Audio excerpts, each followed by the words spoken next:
श्री कृष्ण। नमस्कार मित्रों, मेरे YouTube चैनल पर आप सभी का बहुत बहुत स्वागत है। हल छठ पूजा कब है, आइए जानते हैं। बलराम जयंती और ललही छठ का महत्व, तिथि, पूजा विधि।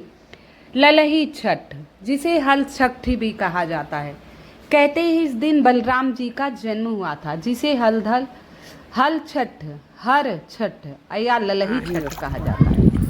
2025 में 14 अगस्त यानी कि गुरुवार के दिन मनाई जाएगी। ये भादव मास की छठ को हलधल छठ के नाम से जाना जाता है। यह त्यौहार भगवान बलराम के जन्मोत्सव के रूप में मनाया जाता है। यह व्रत पुत्रवती महिलाएं करती हैं। जिनकी पुत्रियां होती हैं वो महिलाएं ये व्रत नहीं करती। जिनके पुत्र होते हैं वही महिलाएं इस व्रत को करती हैं। पुत्रवती महिलाएं अपने पुत्र की लंबी आयु, सुख, समृद्धि के लिए इस दिन व्रत करती हैं। तो हमारे सनातन धर्म में हलधल छठ का विशेष महत्व है। इसे भगवान कृष्ण के बड़े भाई भगवान बलराम की जयंती के रूप में मनाया जाता है। कहते हैं ललही छठ के नाम से जाना जाता है। कई राज्य में कई जगह ललही छठ बोलते हैं इसको। 2025 में ये पावन त्यौहार 14 अगस्त के दिन मनाया जाएगा, जिसमें महिलाएं अपने रीति रिवाज से पूजा करती हैं। हर जगह अलग अलग तरीके के रीति रिवाज रहते हैं और व्रत का विशेष रूप से पालन करती हैं। तो आज हम जानेंगे इस व्रत में क्या खाते हैं क्या नहीं। पहले हम पंचांग के अनुसार शुभ मुहूर्त के बारे में बात करेंगे। तो पंचांग के अनुसार भाद्रपद मास में कृष्ण पक्ष की षष्ठी तिथि को हल षष्ठी के व्रत के नाम से जाना जाता है। 2025 में यह तिथि 14 अगस्त यानी गुरुवार के दिन पड़ रही है। 14 अगस्त के ही दिन षष्ठी तिथि का प्रारंभ सुबह ब्रह्म मुहूर्त में 4:23 पर आरंभ हो जाएगा। उदया तिथि में भी 14 अगस्त को षष्ठी है, तो ललही छठ इसी दिन किया जाएगा। और षष्ठी तिथि का समापन 15 अगस्त 2025 सुबह 2:07 में यानी रात्रि 12 बजे के बाद तारीख चेंज हो जाती है। तो उदया तिथि के आधार पर इसका व्रत हम 14 तारीख को 14 अगस्त को ही रखेंगे। यह त्यौहार रक्षाबंधन के 6 दिन बाद और जन्माष्टमी से 2 दिन पहले आती है, कभी कभी 1 दिन पहले, क्योंकि तिथि उतार चढ़ाव की रहती है। तो हल छठी को बलराम जयंती भी कहते हैं, क्योंकि इस दिन भगवान श्री कृष्ण के बड़े भाई बलराम का जन्म हुआ था। उनका शस्त्र हल था, जैसे भगवान विष्णु का शस्त्र चक्र है, कृष्ण जी का चक्र है, वैसे ही भगवान बलराम का शस्त्र हल और मूसल है। इसकी वजह से हलधर भी कहा जाता है।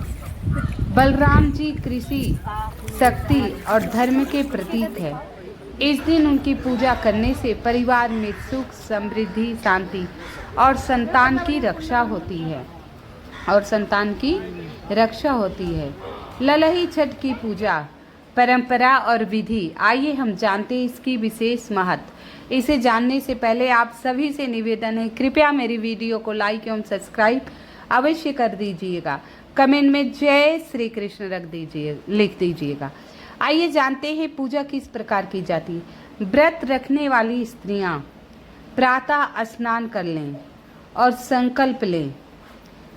स्नान करने के बाद उन्हें संकल्प लेना है। पवित्र स्थान पर गोबर से पुताई करें। एक छोटा सा तालाब बना दें। आसपास आपके तालाब हो तो वहाँ ये पूजा करनी चाहिए।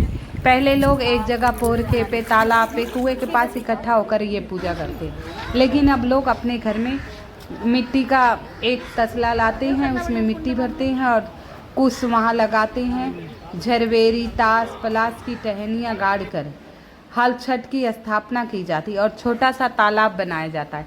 तालाब में 1 रुपये का सिक्का डाला जाता है और पानी से लबालब भर दिया जाता है। इसके दौरान बलराम जी की कथा सुनाई जाती है और जो महिलाएं व्रत करी हैं वो पारंपरिक तौर पर गीत गाती हैं। हल से जोते हुए खेत का अन्न इसमें नहीं खाया जाता है। अब हम जानेंगे क्या खाना है क्या नहीं खाना है। कहते हैं हल से जोते हुए खेत का अन्न नहीं खाया जाता। जो चीज़ तालाब पे होती है, बिना बोए जोते में होती है। इस दिन पसई के चावल, तिन्नी के चावल और भैंस के दूध, दही, महुआ आदि का सेवन होता है। कहते हैं इस दिन गाय के दूध से बनी वस्तुओं वर्जित होती हैं, नहीं खाना चाहिए। और जब हम कुछ गाड़ते हैं, कुछ मिट्टी का या शक्कर के कुड़ों पर पास कुछ गाड़ते हैं या 7 भुने अनाज और मेवा भरकर रख जाते हैं। प्रतिपुत्र के अनुसार 6 छोटे मिट्टी का या शक्कर के कुड़ों का पास 7 भुने अनाज को मेवा भरकर रख दिया जाता है।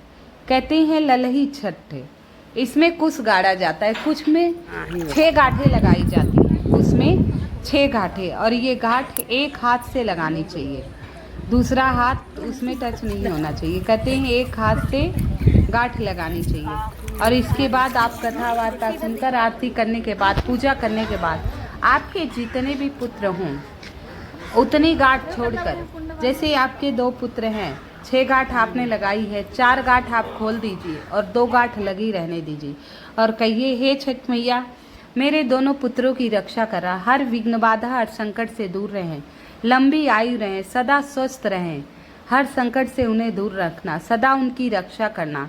ऐसे बार बार आपको 5-6 बार कहना है, क्योंकि छठी का व्रत करते हैं।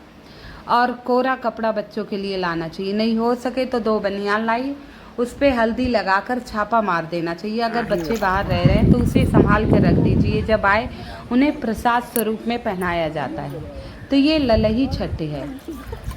ग्रामीण क्षेत्रों में हलदर छठ सिर्फ धार्मिक ही नहीं, सामाजिक एकजुटता का प्रतीक है, क्योंकि ये महिलाएं एक जगह समूह में पूजा करती हैं और बलराम जी की कथा सुनती हैं। कथा सुनने के बाद अपने संतान की लंबी आयु की कामना करती हैं और प्रार्थना करती हैं, और फिर कहती हैं, हे छठ मैया, जो पूजा करते समय गलती हुई हो उसे क्षमा करना और मेरे पुत्र की लंबी आयु करना।